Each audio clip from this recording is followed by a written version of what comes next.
the warrior spirit, and this is a spirit that won and built this nation, and from the cavalry that tamed the Great Plains to the ferocious, unyielding power of Patton Bradley and the great General Douglas MacArthur. These are all great men. In this effort, we're a team, and so my message to you is very simple. I am with you, I support you, and as president, I have your backs 100%. You'll never see me even waver a little bit. It's the way it is. And that includes our great police officers and firemen and all of these people that are doing so well. Together over the next few years, we're going to make our military stronger, tougher, faster, fiercer, and more powerful than it has ever been before. I rebuilt our nuclear, as you probably know, but we'll upgrade that also and just hope we never have to use it. We have to hope we never have to use it, because the power of that is so incredible. I see things, I don't think they'd show it to you. I really wouldn't want them to show it to you. But when you see the result of what's left, you never want to use that. Never, never, ever. We were a little bit threatened by Russia recently, and I sent a submarine, nuclear submarine, the most lethal weapon ever made. Number one, you can't detect it. There's no way. We're 25 years ahead of Russia and China in submarines. Russia's actually second in submarines. China's third, but they're coming up.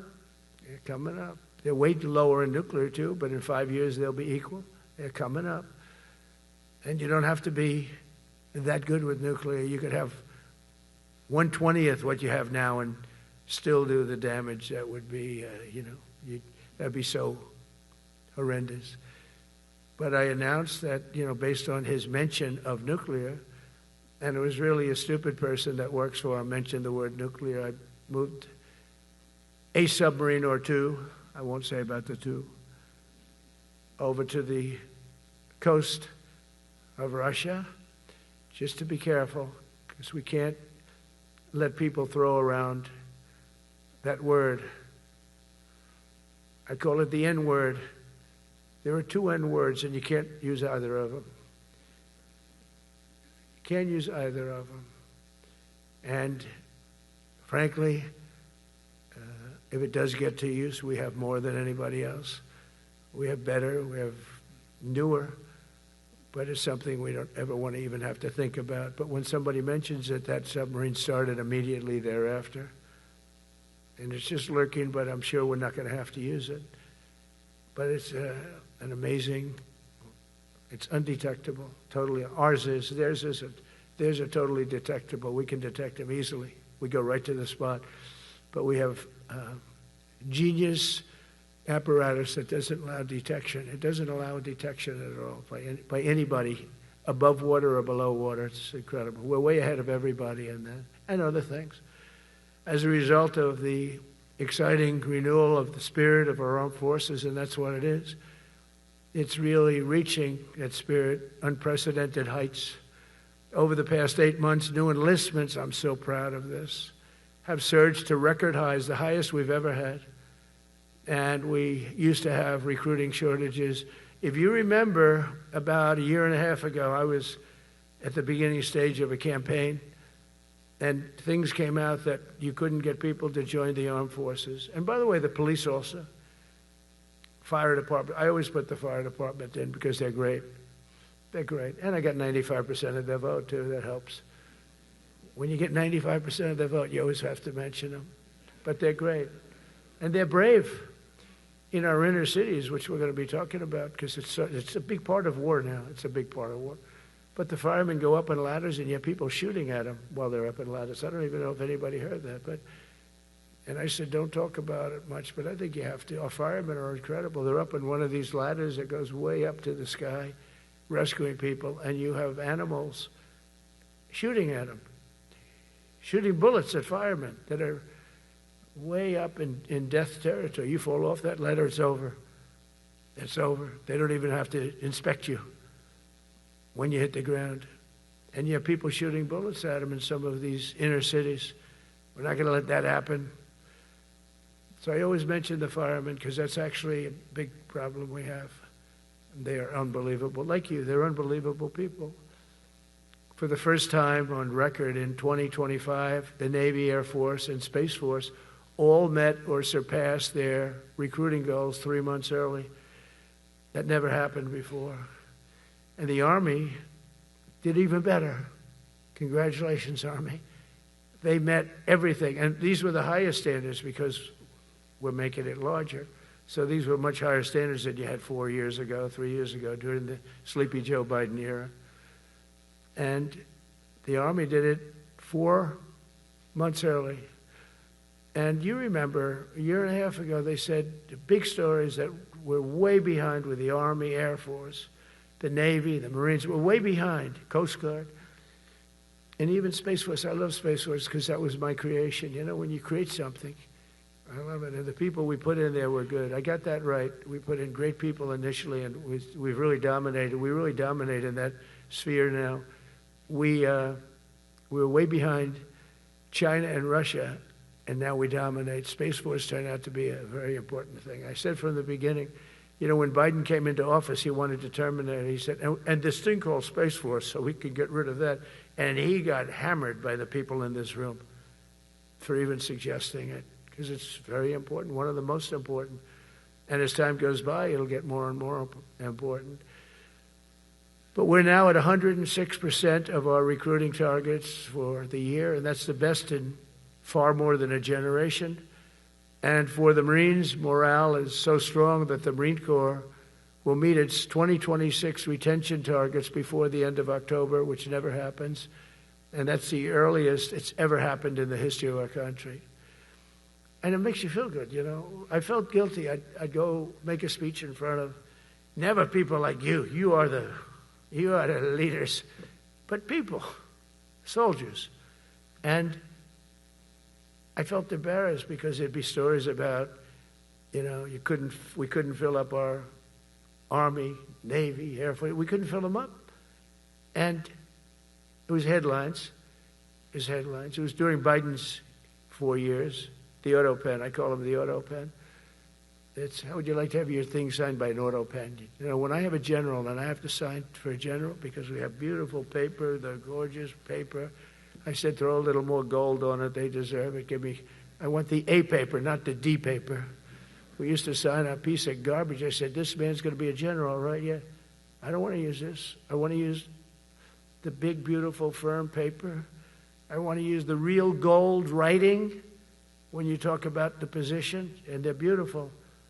And but how would you like to have that where some kid sitting in the back office is having it signed with an auto pen? I thought about it, and I thought about you people first, admirals, generals. I said, somebody works his whole life. He gets into maybe the academies or wherever, but however you got there, and you go through years of work, and now you become an admiral or a general or whatever. And when you do, the President of the United States signs your commission, as you know, and that commission is beautifully displayed. And I sign it. Actually, I love my signature. I really do. Everyone loves my signature. But I signed it very proudly, and I always think to myself, how can you have an auto pen sign this? It's just so disrespectful. To me, it's just totally disrespectful. And it turned out that almost everything he did was signed by auto pen, except for when he gave his son, Hunter, pardon. He signed that one. And that's actually the worst signature I've ever seen. That was the bad. The auto pen looks much better. But as leaders, our commitment to every patriot who put on the uniform is to ensure that American military remains the most lethal and dominant on the planet, not merely for a few years, but for the decades and generations to come, for centuries. We must be so strong that no nation will dare challenge us, so powerful that no enemy will dare threaten us, and so capable that no adversary can even think about beating us. And we've had it recently. I had India and Pakistan were going at it, and I called them both. And in this case, I used trade. I'm not going to trade with you. Used to two nuclear nations, big nuclear. No, no, no, you cannot do that. I said, yes, I can. You go into this frickin' war that I'm hearing about. You know, actually, they just shot down 7 planes. 7 planes, it was starting. There's a lot of bad blood. And I said, you do this, there's not going to be any trade. And I stopped the war. It was raging for 4 days, but that was just the beginning. And we stopped it. It was a great thing. And the Prime Minister of Pakistan was here, along with the Field Marshal, who's a very important guy in Pakistan, and he was here 3 days ago. And I didn't even realize it as beautifully as he said it, but he said that to a group of people that were with us, 2 generals, but a group, he said, this man saved millions of lives because he saved the war from going on, and that war was going to get very bad, very, very bad. President Trump saved millions and millions of lives. That was a bad war. And I was very honored. I loved the way he said it. Susie Wiles was there. She said that was the most beautiful thing. But we saved a lot of them. Saved a lot of them. Even in Africa, we saved the Congo with Rwanda. They've been fighting for 31 years, 10 million people dead. I got that one done. And very proud of it. So if this works out, we'll have 8. 8 in 8 months. That's pretty good. Nobody's ever done that. Will you get the Nobel Prize? Absolutely not. They'll give it to some guy that didn't do a damn thing. They'll give it to a guy that wrote a book about the mind of Donald Trump and what it took to solve the wars. And he'll get the Nobel Prize will go to a writer. No, but well, let's see what happens. But it's be a big insult to our country. I will tell you that. I don't want it. I want the country to get it. But it should get it because there's never been anything like it. Think of it. So if this happens, I think it will. I don't say that lightly because I know more about deals than anybody. This is what my whole life was based on. And they can change, and this can certainly change. But we have just about everybody. We have one signature that we need, and that signature will pay in hell if they don't sign. I hope they sign for their own good and we create something really great. But to have done 8 of them is just like such an honor. And then we have Putin and Zelensky. The easiest one of them all. I said, that one I'll get done. I thought that was going to be first. The others were much harder, some of them. Azerbaijan this was going on for 36 years. They said, it's not solvable, sir. Don't do it. I said, I will do it. I will do it. And I got on the phone with the 2 countries. They were great. They were great. I knew immediately. I knew as soon as I started talking to them, we're going to solve that war. We did. Now they're so happy. Now they're friends. One said he's been president for 32 years, 22 years. He said, for 22 years, I did nothing but kill his people. They were in the room together at the Oval Office. And they started off spread like this. I have the beautiful Resolute desk. And one was here, and one was here. You couldn't get further away. That's the furthest I've ever seen 2 people in front of me. And as the hour went by, they got closer, closer, closer. And at the end of the hour, we had it done. And they hugged and hugged and hugged. And I said, that's so nice, and you're going to remain friends. And I spoke to them, one of them the other day. He said, no, he's now my friend. But for 22 years, he's been the head of Azerbaijan for 22 years. And the other guy, great guy too, 7. And you know that war, that was a war that was not solvable. He said for 7 years. The other one said for 22 years. All I did was kill his people. That's all I've done. I said, well, we're going to put a stop to that. So we solved that. So it's a great thing. It's a great feeling. You're saving Kosovo and Serbia. You're saving so many lives doing this if you can do it. But our people deserve nothing less than the very best, and we're never going to let them down. And if we can solve wars instead of you having to fight wars, wouldn't that be wonderful, right? Wouldn't that be wonderful? That's why one of the first executive orders I signed upon taking office was to restore the principle of merit. That's the most important word. Other than the word tariff. I love tariffs. Most beautiful word. But I'm not allowed to say that anymore. I said tariff is my favorite word. I love the word tariff. We're becoming rich as hell. We have a big case in front of the Supreme Court, but I can't imagine, because this is what other nations have done to us. And we have, great legal grounds. Oh, but you still have a case. It would be very bad if something happened. But I said, my favorite word in the English dictionary is the word tariff. And people thought that was strange. And the fake news came over and they really hit me hard on it. They said, what about love? What about religion? What about God? What about wife, family? I got killed when I said tariff is my favorite word. So I changed it. It's now my 5th favorite word. And I'm okay with that. I'm okay with that. But they hit me hard. But it is. I mean, when you look at, we've taken in trillions of dollars. We're rich again. And there'll never be, when we finish this out, there'll never be any wealth like what we have. Other countries were taking advantage of us for years and years. You know that better than anybody. And now we're treating them fairly. But the money coming in is, we've never seen anything like it. The other day they had $31 billion that they found, $31 billion. So we found $31 billion and we're not sure from where it came. A gentleman came in, a financial guy. I said, well, what does that mean? He said, we don't know where it came. I said, check the tariff shelf. No, sir, the tariffs haven't started in that sector yet. I said, yes, they have. They started 7 weeks ago. Check it. Comes back 20 minutes later. Sir, you're right. It came from tariffs. $31 billion.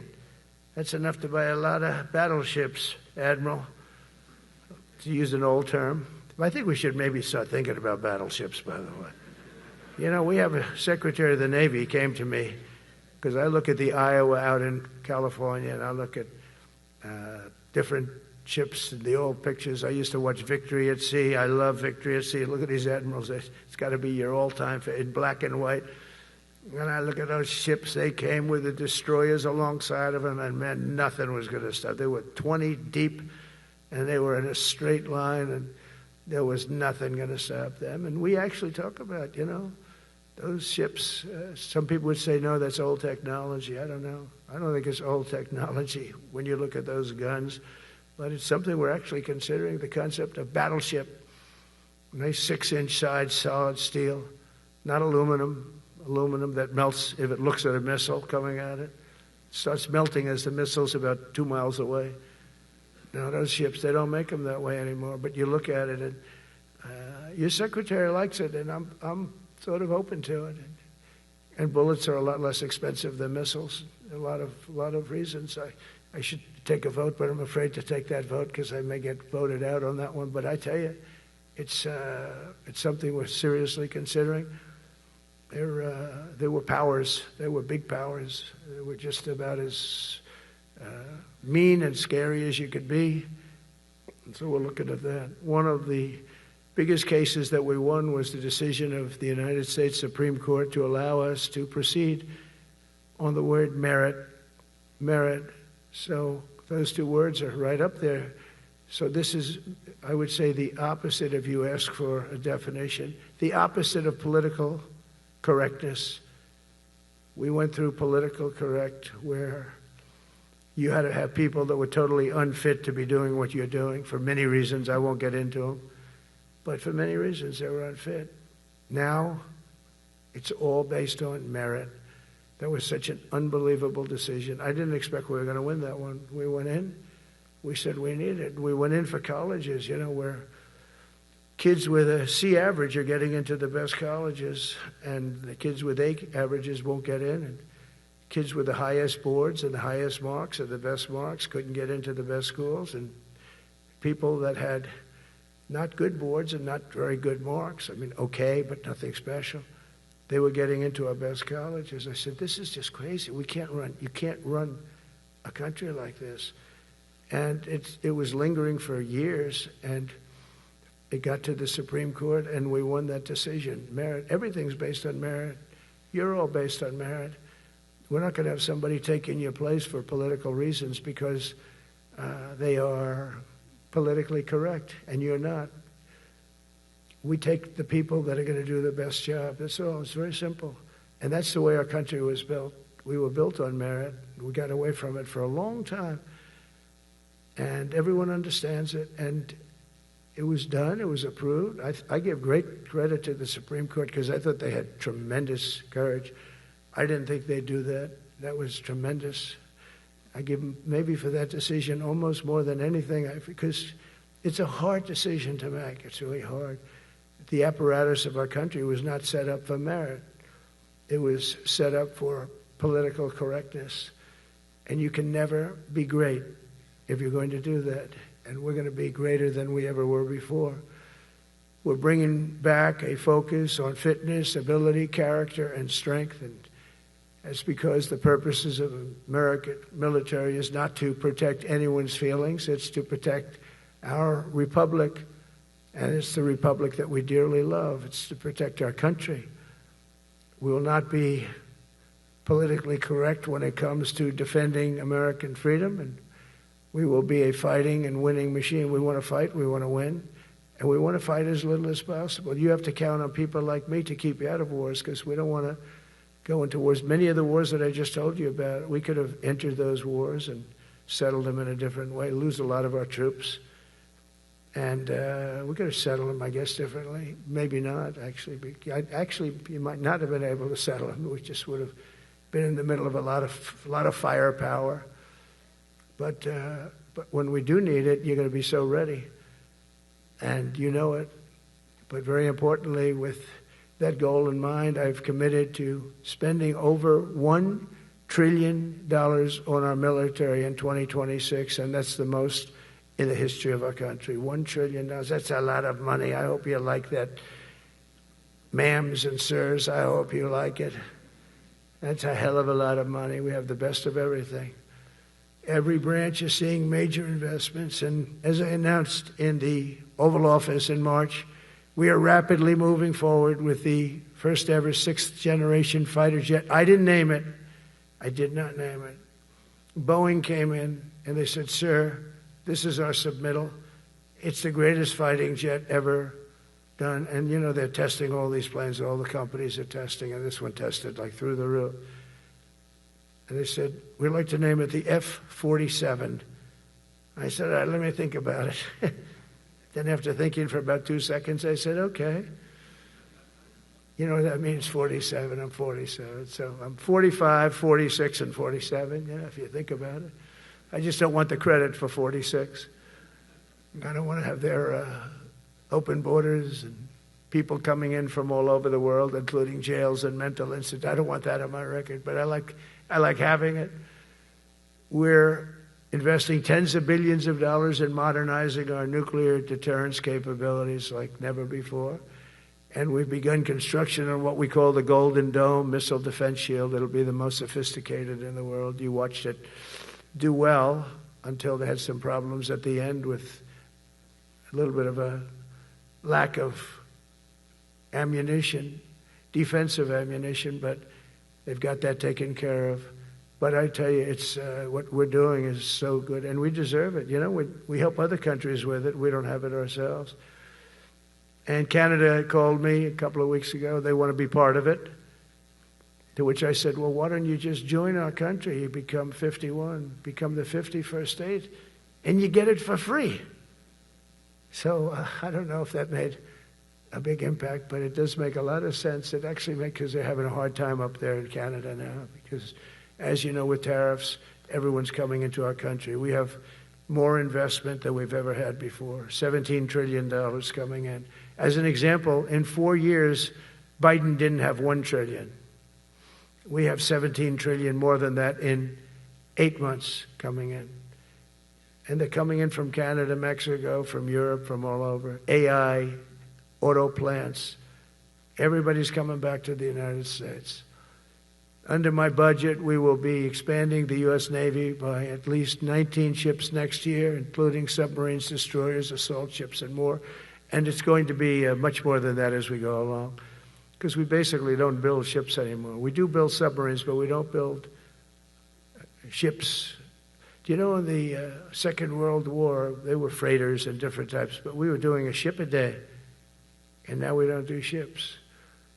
And I'm not a fan of some of the ships you do. I'm a very aesthetic person, and I don't like some of the ships you're doing aesthetically. They say, oh, it's stealth. I say, that's not stealth. an ugly ship is not necessary in order to say you're stealth. By the way, the B-2 bombers were incredible. That is stealth. They went into that. I was with General Kane and Pete were we call it the war room, but we're watching them go in, and they were totally untouched. They were not seen. They were literally not seen. They dropped their bombs. They hit every single one of them, hit its target. It was total obliteration. CNN, when we came back, fake news CNN, their camera just went off. You know, their camera, every time I mention them, they turn the camera off because it's never good. They say, this is a problem. But I don't blame them. You're better off keeping it off. But they have some scammer reporter who started saying, without any knowledge, that he may not have hit the targets as well as they thought. It may not have been obliteration. He did hit the targets, and I got to give us a little credit, right? It was obliteration, it turned out.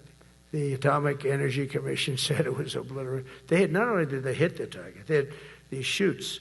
And think of this here. Way up in the sky, there was no moon. It was dead dark. You couldn't see a thing. You couldn't see them. But they had, I guess, a beam going right into these chutes. Every single one of those bombs went right down those chutes into a granite mountain. I think it's the last time they're going to build air chutes. They had these air chutes that were nice, beautiful. They were meant for us. But it was total obliteration. And now they give us credit for that.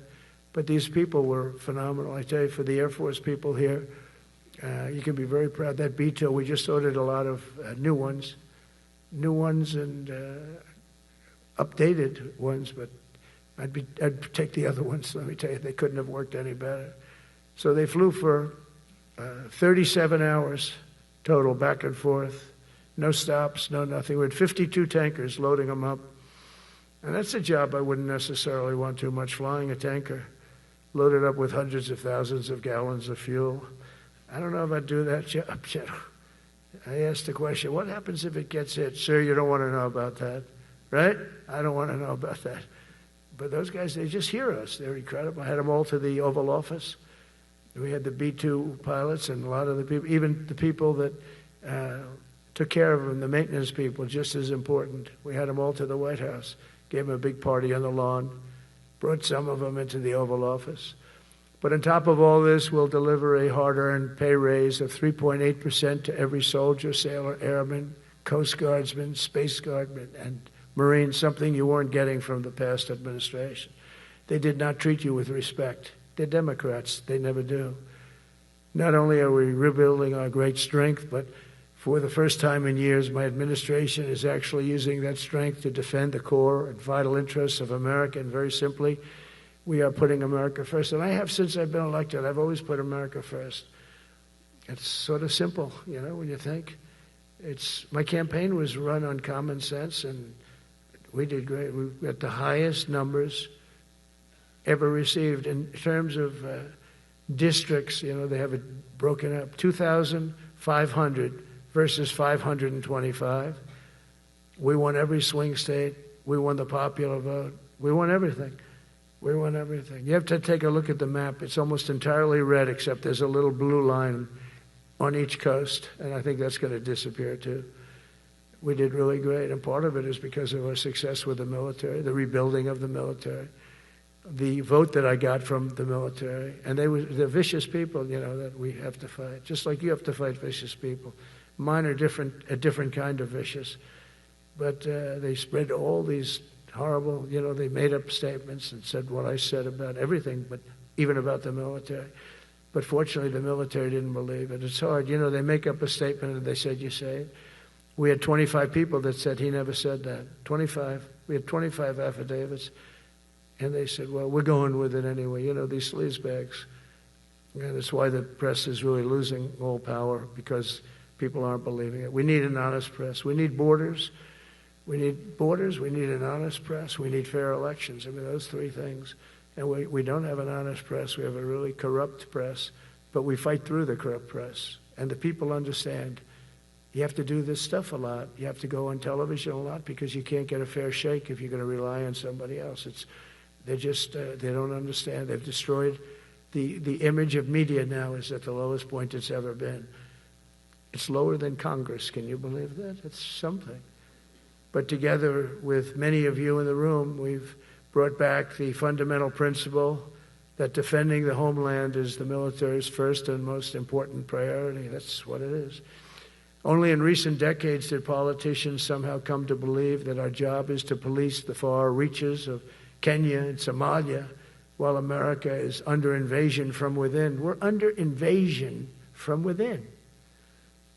No different than a foreign enemy, but more difficult in many ways because they don't wear uniforms. At least when they're wearing a uniform, you can take them out. These people don't have uniforms. But we are under invasion from within. We're stopping it very quickly. After spending trillions of dollars defending the borders of foreign countries, with your help, we're defending the borders of our country from now on. We're not going to let this happen. Biden let people come in from prisons, mental institutions, drug dealers, murderers. You know, we had 11,488 murderers allowed into our country by this guy who had no clue. He had no clue. He shouldn't have been there in the first place, but he had no clue. The people that ran the office, the White House, were people that surrounded him, radical left lunatics that are brilliant people, but dumb as hell when it came to policy and common sense. And they allowed people from all over the world, from the Congo. They opened up prisons in the Congo. They came into our country totally unmatched, unvetted, unchecked. And from all over, South America, not just South America. You know, you think South America, no, but from all over. A lot came in from Venezuela. Venezuela emptied its prison population into our country. That's why they have Tren de Aragua, one of the worst gangs ever. But we took care of them. We took good, strong care of them. And I just want to thank the National Guard in Washington, D.C. It's embarrassing to say this. Now I can say it because we solved it, but Washington, D.C. was the most unsafe, most dangerous city in the United States of America. And to a large extent, beyond. And beyond that, you go to Afghanistan, they didn't have anything like that. You go to countries that you would think there's problems, they didn't have that. And now Washington, D.C., after 12 days of serious, serious intensity, we took out 1,700 career criminals. If you have 5 career criminals, they can make your numbers look very bad because they'll commit many crimes a day. But we took out 1,700, and they took them out. There was no doubt who the boss was. They did an unbelievable job. Then they started even cleaning. I said, I don't want them doing that, sir. They were cleaning it up. I drove through it 2 days ago. It was beautiful. People are walking down the street holding hands, man and wife, coming from Iowa. They're not worried about being shot. Washington, D.C. is now a safe city. In fact, I went out to dinner with my crew. I haven't done that. In theory, I wouldn't do it. And I felt totally safe. And nobody's been attacked. Nobody's been hurt. Washington, D.C. went from our most unsafe city to just about our safest city in a period of a month. We had it under control in 12 days, but give us another 15, 16 days. It's perfect. And people other than politicians that look bad, they think, the Democrats run most of the cities that are in bad shape. We have many cities in great shape too, by the way. I want you to know that. But it seems that the ones that are run by the radical left Democrats, what they've done to San Francisco, Chicago, New York, Los Angeles, they're very unsafe places. And we're going to straighten them out one by one. And this is going to be a major part for some of the people in this room. That's a war, too. It's a war from within. Controlling the physical territory of our border is essential to national security. We can't let these people in. We had no people enter in the last 4 months. 0. Even I can't believe that. We had millions coming in, pouring in. 25 million all told. And of those 25 million, many of them should never be in our country. They would take their worst people and their people from prisons and jail, and they'd put them in a caravan and they'd walk up. CNN was interviewing one person. Oh, why are you coming? I want freedom. Good. Were you in jail? Yes. For what? Murder. He said, you had to see this anchor, a young woman. She's like, I couldn't believe it. She'll probably lose her job, but because the left doesn't want to hear that. But we're running it based on common sense and based on love of our country. But I want to salute every service member who has helped us carry out this critical mission. It's really a very important mission. And I told Pete we should use some of these dangerous cities as training grounds for our military, National Guard, but military. Because we're going into Chicago very soon. That's a big city with an incompetent governor, stupid governor, stupid. They threw him out of his family business. He was so stupid. I know the family. He becomes governor. He's got money. Not money that he made, but he ran for governor, he won, and now he criticizes us all the time. And last week they had 11 people murdered, 44 people shot. The week before that they had 5 people murdered, 28 people shot. Every weekend they lose 5, 6. If they lose 5, they're considering it a great week. They shouldn't lose any. You shouldn't lose any. This is civilization.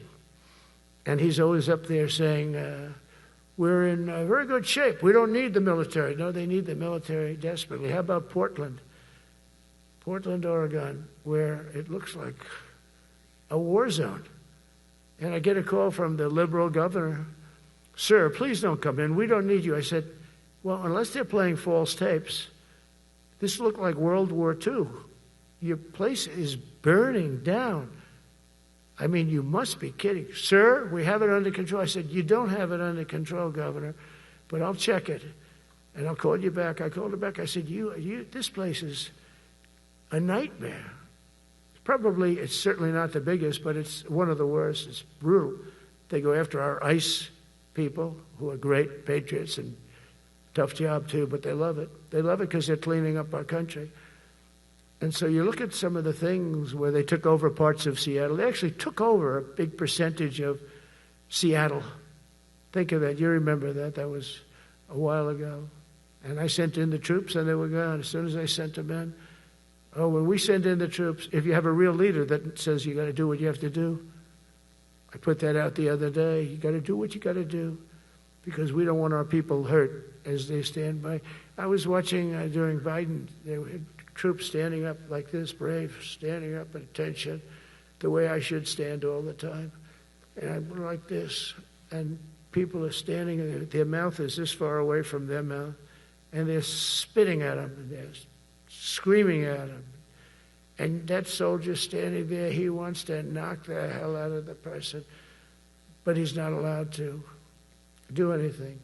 So they just stand there, and they get abused, and a woman was this far away from his face, and she starts spitting in his face, and he's not allowed to do anything.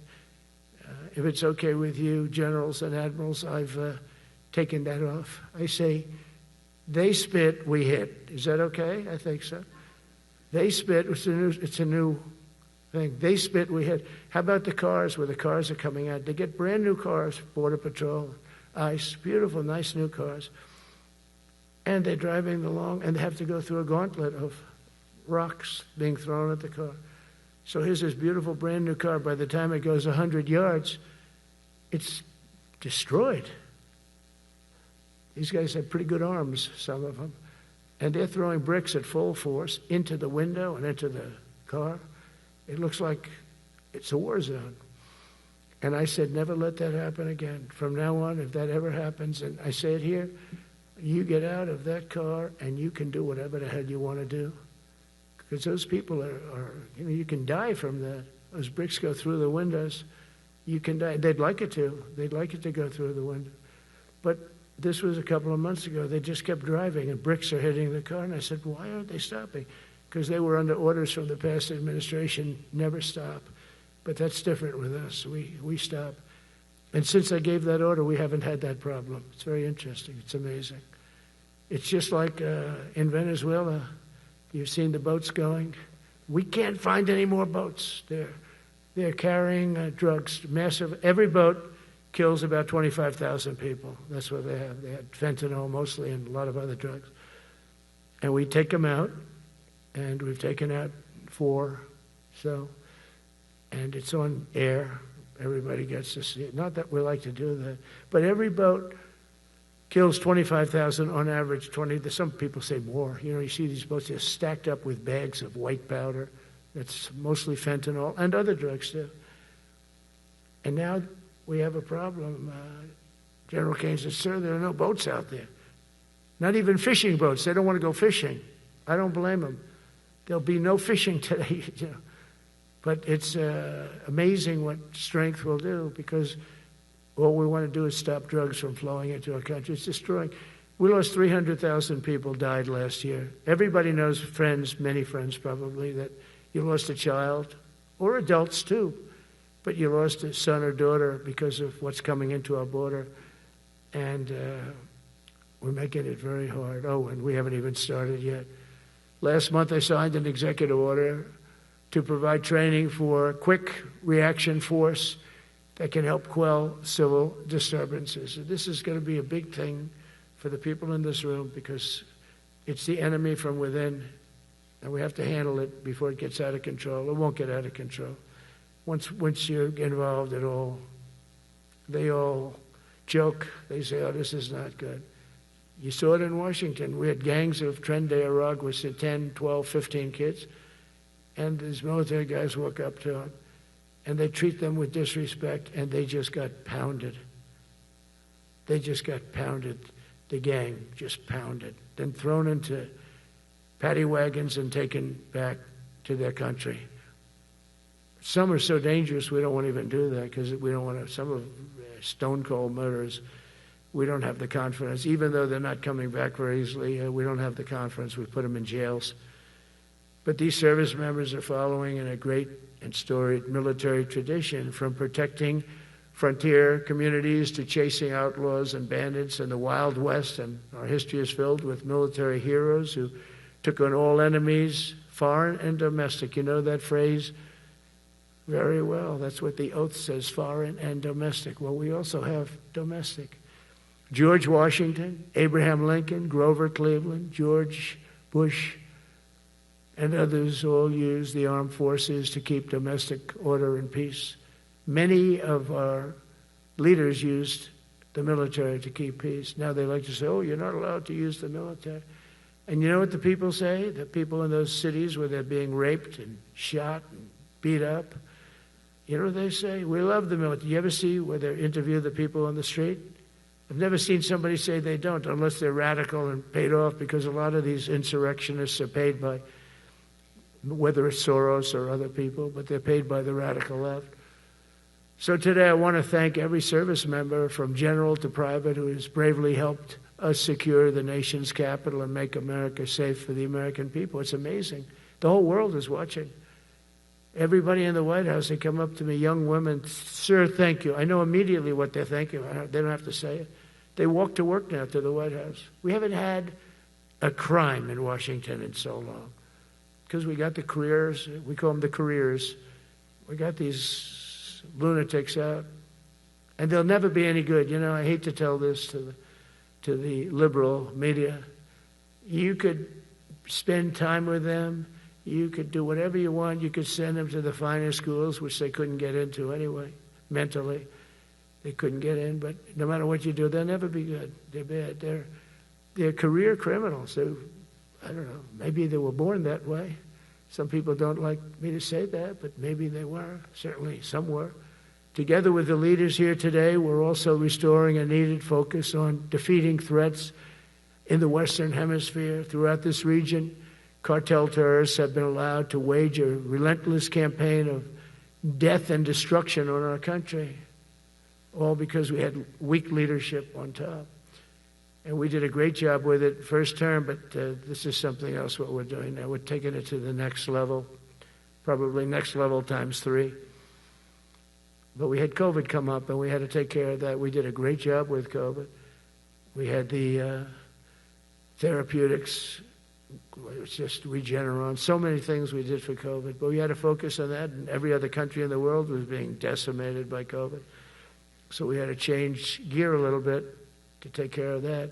But under our leadership, the military is now the knife's edge in combating this sinister enemy. We have to put the traffickers and cartels on notice, and we've done that. And we've put them, a lot of them, we've call them a terrorist organization, which is actually a big thing to do. Nobody's done it, but I've done it with a lot of them. It gives you a tremendous advantage. If you try to poison our people, we will blow you out of existence, because that's the only language they really understand. That's why you don't see any more boats on the ocean. You don't see any boats.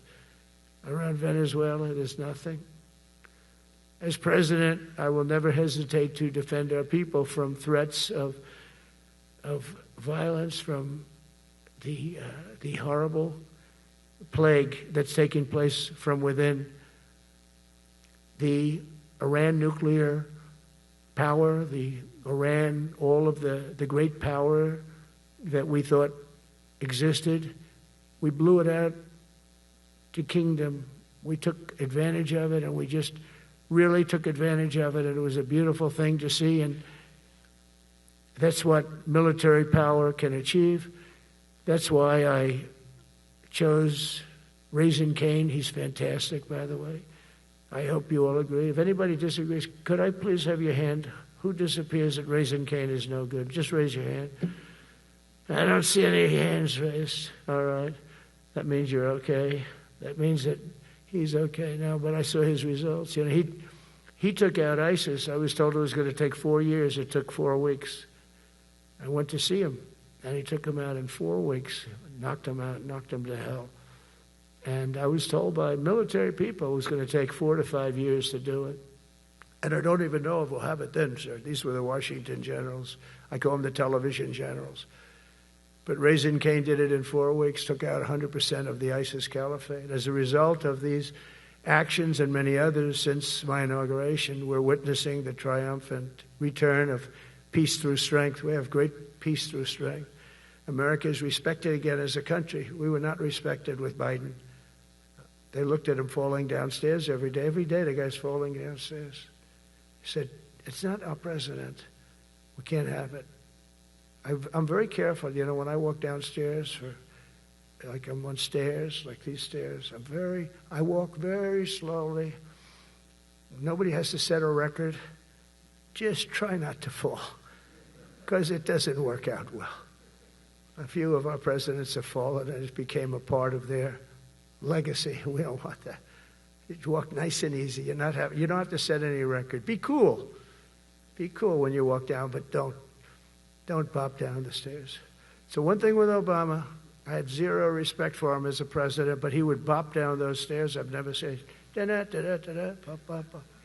He'd go down the stairs, wouldn't hold on. I said, it's great. I don't want to do it. I guess I could do it. But eventually, bad things are going to happen, and it only takes once. But he did a lousy job as president. A year ago, we were a dead country. We were dead. This country was going to hell.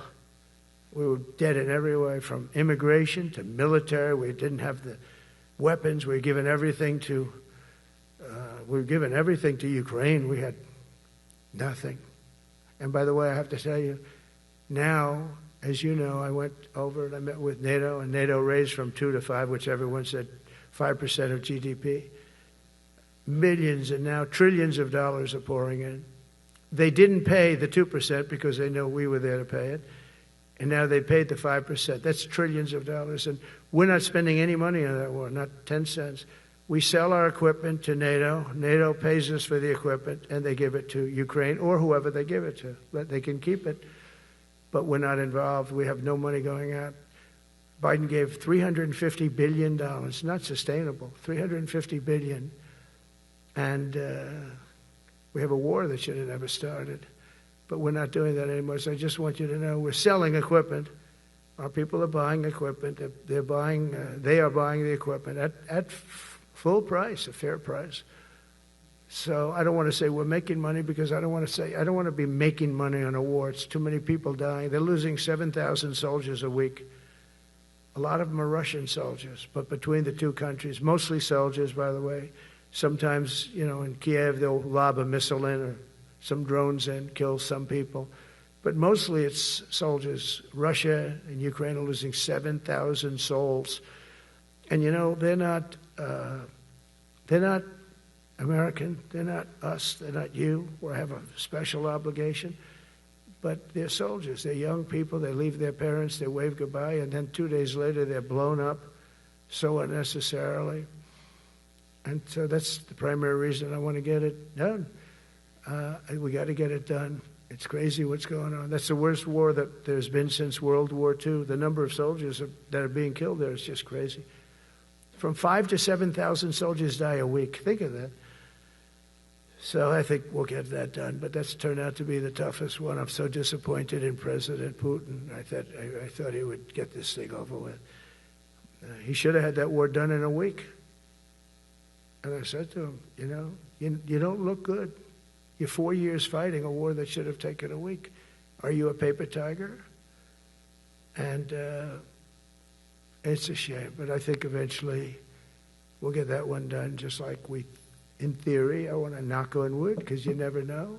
It's like we're going to have the Middle East done, which is actually a much harder thing to do. I mean, thousands of years. But we have to get that war done. So now just think of it, we're a dead country. I was with the King of Saudi Arabia, a great guy. I was with the Emir of Qatar. I was with the great leadership of UAE. I was over there. We brought back $2 trillion and more. They ordered 200 planes, Boeings. They ordered so much, and they were great. But they all said essentially the same thing. They said, 1 year ago, you were a dead country, and now you're the hottest country anywhere in the world. We're the hottest country in the world right now. The absolute hottest country in the world. There's nobody even close. Putin said that to me. We met in Alaska, had a good meeting. Then he went back and started sending drones into Kiev. I thought we had a good meeting. But it's one of those things. But we were a dead country a year ago. And now we're the hottest country anywhere in the world. Think of that. You can be proud of that. And you must have felt like hell when you have a wife or a husband at home, and you used to read the numbers that we can't get people to join the Army, Navy, Air Force, Marines, Coast Guard. You must have felt like, I have a job that nobody wants. That doesn't feel good. Well, now you have a job that is brimming over with people wanting it. They want it. And you're able to get a much higher quality because now you have your choice. You want so many. And we're going to have many, many people that aren't going to be able to join because of the fact that we don't need them at this moment. But think of it, what a difference that is from, I could just imagine 2 years ago, you're reading front page articles in the New York Times, of course, and Wall Street Journal. They always give us unfair stories. But they played it so big. They were playing it so big. Nobody wants to join the Army, the Marines, the Air Force. They don't want to join. They don't want to join the Coast Guard at all. Nobody wants to join. Nobody wants to join our police forces. Our police forces also. It's almost went hand in hand. And I used to say, boy, I'm speaking in front of the military today, and it's embarrassing because I'm speaking in front of people who have a job that other people don't want, but now you have a job that everybody wants. So I think that has to make you feel good. It's one of the reasons I love being here today, because I wanted to say that. I have to say that. Everybody wants to be in the Army, the Navy, the Air Force, the Marines. If you think the Coast Guard and Space Force, our beautiful Space Force, it's a whole different world. And now they're signing up, by the way, seriously big numbers for the police. Dangerous job, isn't it? Huh? Fire department. But that's the paving the way for progress once thought almost impossible. I mean, a year ago, you wouldn't have thought that was possible. A year ago, they were talking about making the military smaller because they can't get the people to join. We're thinking about making it larger because we have so many people. And it's nice to be able to cut people because of merit that aren't really qualified for any reason, a physical reason, a mental reason. You don't have to take them anymore because you have the pick of the litter. And they all want to be with you. They all want your job. They want to be with you. They want to work with you. They'll even take your job, Got to be a little bit sharp. You got to watch it. But everybody wants to be doing what you're doing now. What a difference. When I speak to you, and I can say that as opposed to a couple of years ago when I was talking to rooms, where they were desperate to get people and they couldn't get them. What a difference a presidential election can make. That's all it is. It's just a presidential election. Yesterday at the White House, we put forward a plan for peace in Gaza. We announced it, and we're going to create something that was my idea, but unfortunately I got drafted.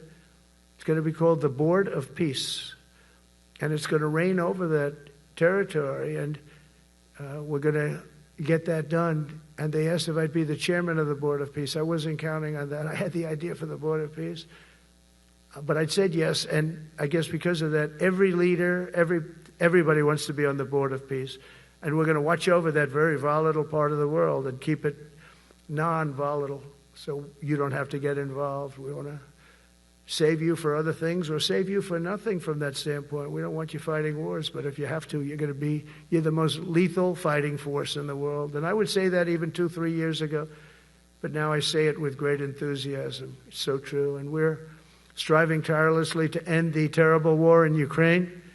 And as you know, we're also working hard to get the allies to share more of the burden of our defense. Much of that has really already taken place. But all NATO members have committed to the increase that I talked about. Think of that. That was unthinkable. It used to be 1%, then we got it up to 2% in my last term. And they did not like it. And now I got it to 5%. And I get along great with all of them. In fact, they call me the president of NATO. I said, I don't think so. But they're great. They're great people. And they're spending a lot of money. And a lot of money that they should have been spending in the past. But I think Putin was a wake-up call for them, really. We're now selling large quantities of American-made weapons to NATO, and we're getting really fair pricing. We're making a lot of money. It's my hope that from Europe to Asia to the Middle East, our allies will make similar commitments to increase their military capabilities. And this will greatly strengthen our alliances, and also it will make war far less likely. You know, if you're a strong presence like we are such a strong presence now. And I go around bragging about that. I've said we have the strongest military anywhere in the world. I say it. You never heard Biden say that. You never heard him say anything. But you never heard him say, did you ever hear him say, we have the strongest military? He doesn't say that. I say it. We have the strongest military anywhere in the world. We have great leadership. And I'll tell you, Pete and General Kane, all of the people that I've met that have been lifted up in rank. And we got many of them out of here, too. I'll be honest with you. Didn't like doing it, but we got many of you out of here because we weren't satisfied. We know everything about everybody.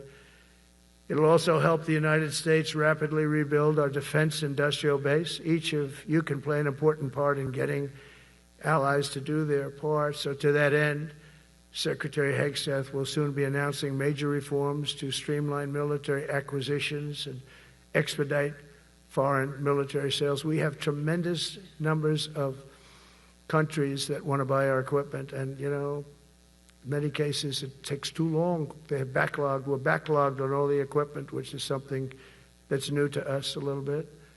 And I told those companies, you better get your ass going because we're selling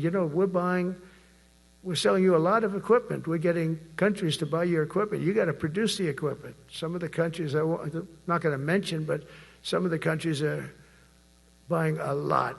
And that's a good thing. They're on our side 95%.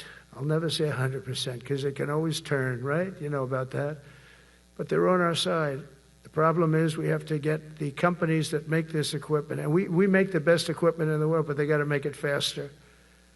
We have orders for the F-35. We have orders for everything. The new F-47. We have orders for everything. They got to make it faster, a lot faster. Ammunition they have to make faster. In the coming months, we'll be making even more historic announcements to fully embrace the identity of the Department of War. I love the name. I think it's so great. I think it stops wars. The Department of War is going to stop wars. If we are as ruthless and relentless as our enemies, the United States Armed Forces will be totally unmatched in the future. We have a group of enemies that are very ruthless and very smart but they can't match us. They can't match us. They don't even come close to matching us. Again, it's very important for me to say we are the greatest military in the world, but we make the best equipment in the world. I watched our anti-missile missiles. I watched our Patriots just knock things out like a needle hitting another needle on the stage. There's a needle up there, and you send another needle up, and it hits it every time. During the war, we went 14 for 14. We had 14, this is with Iran, we had 14 missiles coming at us. All 14 were knocked out of the sky, every one of them. We make the best equipment. From Sparta to Rome, to the British Empire, to the United States of America, history has shown that military supremacy has never been simply a matter of money or manpower. At the end of the day, it is the culture, spirit of our military that truly sets us apart from any other nation.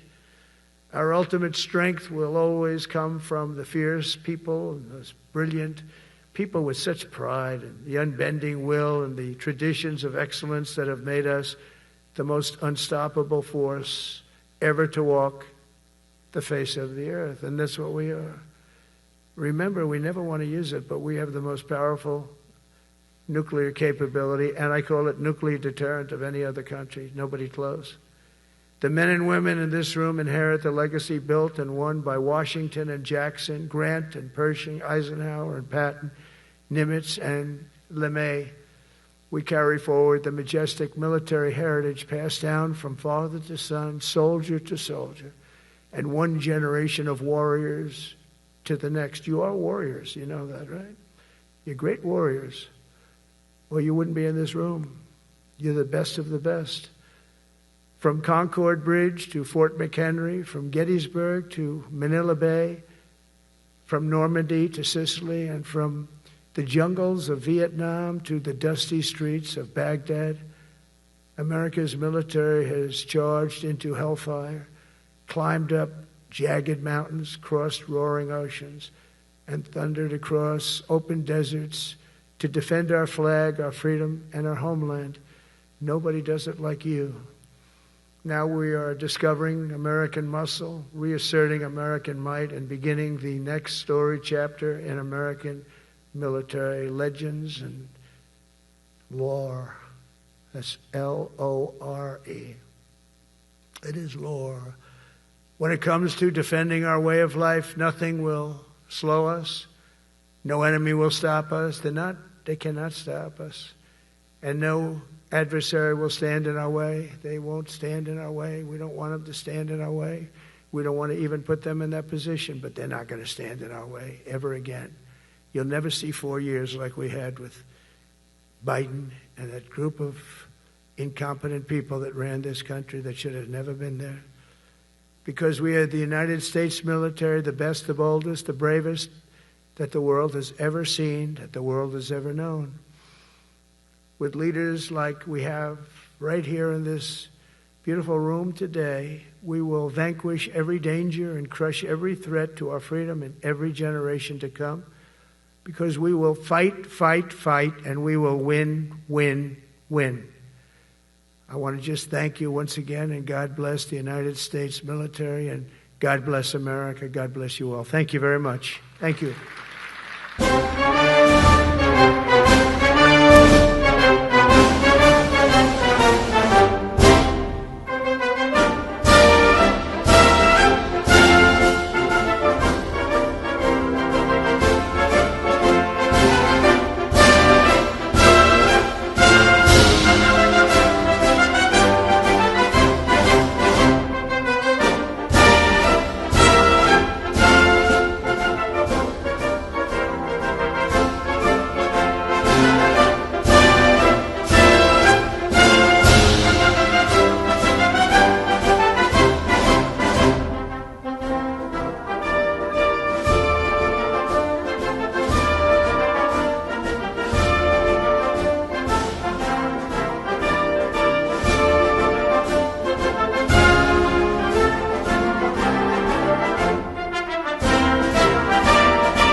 Ladies and gentlemen, please allow the combatant commanders and any 4-star with a detail to proceed out first, and we will begin pulling up the buses. Please remain in your seats until all the 4-star with details leave first. Thank you.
We are ready, as Democrats, to keep the government open and to save your health care. But where in the world are our Republican colleagues? There's more mentions of Donald Trump in the Epstein files than there are House Republicans here in Washington, D.C. today. Those House Republicans are scattered all over the country. They're on vacation all over the world with their billionaire friends. Most working people in this country, if they escaped town, fled their job to go hang out with their rich buddies while there was a crisis, they would lose their jobs. And I think it's time to stop giving these Republican officials special treatment. If the government shuts down tomorrow, the media is going to ask, who's to blame? Who's to blame? Who's to blame for a shutdown? The party whose representatives aren't even in D.C. to keep it open. Who's to blame for a shutdown? The president who spent the weekend before this at a golf tournament. Who's to blame for a shutdown? The president who, after saying he would negotiate, his response was just posting a meme online that you'd expect from some anonymous, unhinged incel on the internet. The Republican approach to keeping the government open is best summed up with the old Simpsons quote, "They've tried nothing, and so now they're all out of ideas." Look, if you're watching at home, this talk of continuing resolutions and cloture may sound far away from your life. So I want to make clear what this is really about.